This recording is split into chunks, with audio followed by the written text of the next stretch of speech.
Earlier in the year, I took a flight to New York City for work. This is nothing unusual for me, but this time I decided to leave my trusty new 3DS XL home and try out my new Switch Lite.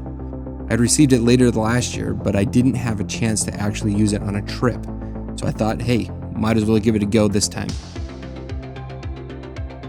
The Switch Lite dropped in the United States in September of 2019. From what I gather, it was a confusing product for most. Why would Nintendo make a Switch that can't switch? Well, my first impressions were, awesome, now I can take my Switch games on work trips without having to lug around all those moving parts. The solid body design is built specifically for gaming on the go. I tried the original Switch on one trip and one trip only. It's just a little too big for me to consider a comfortable handheld for airplane travel.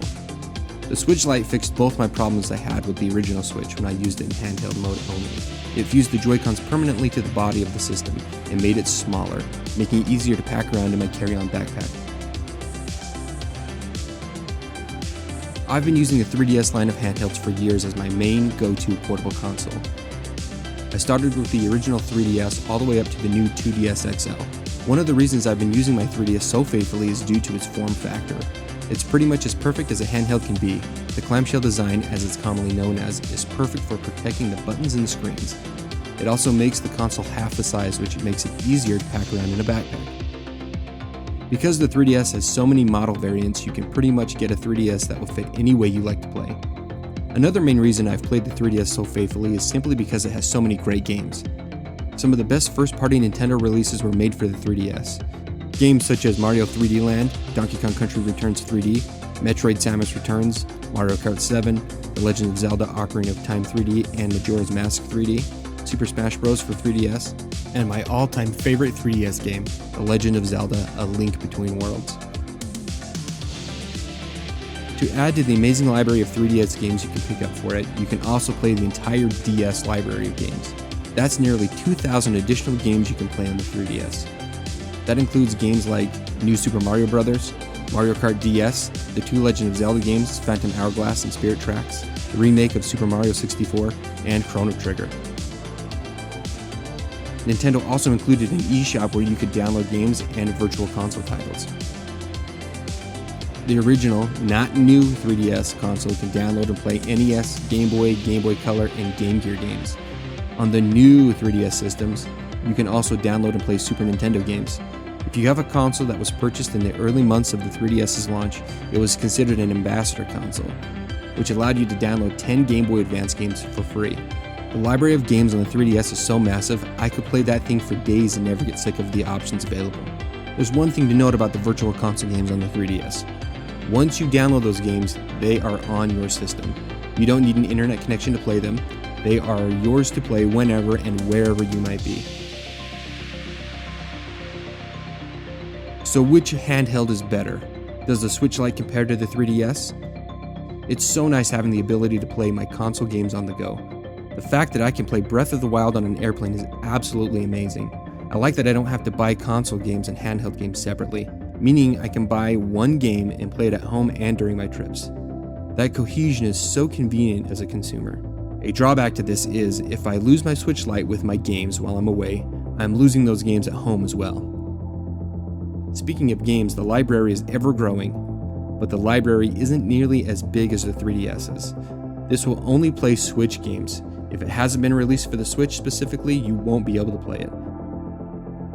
The games it does have are amazing. I mean, it's basically a portable Wii U, and the Wii U had some of the best games ever made. The Virtual Console is non-existent on the Switch. Retro gaming is on the Switch. Compilations like the Mega Man Legacy Collections are ever available.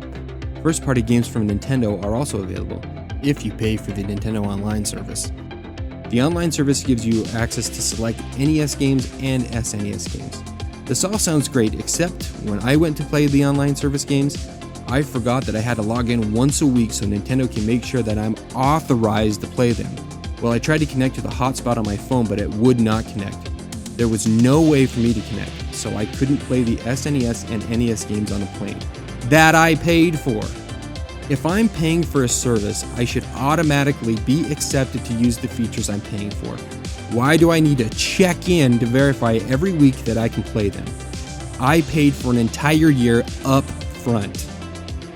Maybe I should check in with them every week to see if they will finally give us the games we really want to play. Needless to say, I was very disappointed that I was denied access to the retro games. This was never ever an issue with my 3DS. If I paid for something on the 3DS, I had 24-hour access to that content. The Switch Lite is a little bigger than the 3DS even when we compare the cases. It's not a deal breaker by any means, but I did have to adjust to the differences because I've been so used to packing around this form factor. Its design has been very centered around handheld gaming. The addition of the D-pad instead of the 4 buttons is a decision that I think should be shared across every Switch model. I have never played a Switch with one of the Joy-Cons on its side. I don't know anybody who has ever played it that way. I'm not sure why they're still making it with the 4 buttons on the left Joy-Con. Also keep in mind that the games are displayed in HD on the Switch Lite. The overall picture will look way better on this over the 3DS. First of all, it's nice to have the 2 options available. Both are exceptional handhelds that will get you through any long flight or road trip. The choice comes down to how much you're willing to spend on each and what definition you'd like the image to be in. The Switch Lite is comfortable to hold and it only costs around $200. Again, it's amazing to be able to play console quality games on the go for that price. The games look great on the screen. The smaller, more focused version of the Switch is better in every way compared to the Switch that actually switches. It's compact, plays almost every current Switch release, and its buttons feel great even after hours of gameplay. The game selection is amazing, and it's a current console, so the library is still growing.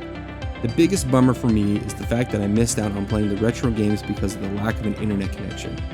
I know it's my fault for not checking in with the service beforehand, and I own up to my mistake. However, I still argue that if you pay for a service that offers these games, you shouldn't have to check in to use the service. If this remains the case, I'd rather pay for individual games every time a new Nintendo console releases. This way I can pay for the games I will actually play, as the current selection only has a few I'm interested in anyway. The 3DS is on its way out, but that doesn't make it irrelevant. The amount of quality games you can get on the 3DS cannot be overlooked. I can play every Zelda title released up to the GameCube. There are so many virtual console games that you can download. Oh, and I don't have to check in to play them. The form factor is very compact and sleek. The tried and true folded clamshell design is optimal for protecting the screens and buttons, which adds to the lifetime of the system. Currently, the new 2DS XL is going for $150 new. The games are also very inexpensive, running around $40 brand new, and $20 brand new if you go for the Nintendo Selects titles. Whichever handheld you decide to play on the go, you really can't go wrong with either.